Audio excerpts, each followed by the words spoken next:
तले जख्मी लिख दले बड़ भाई हमारा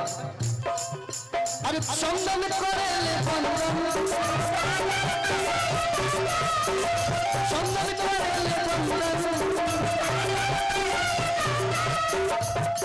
बड़ भाई हमारे वंटन भैया फुलवरिया से बनी पुरस्कार देने गोल लगता दूसरा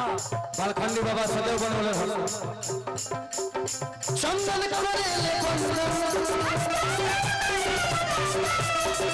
गौरी है गणराज जी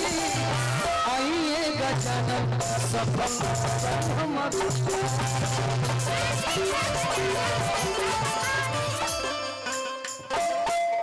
आइए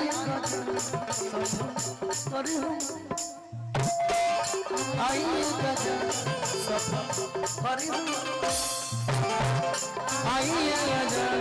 सफल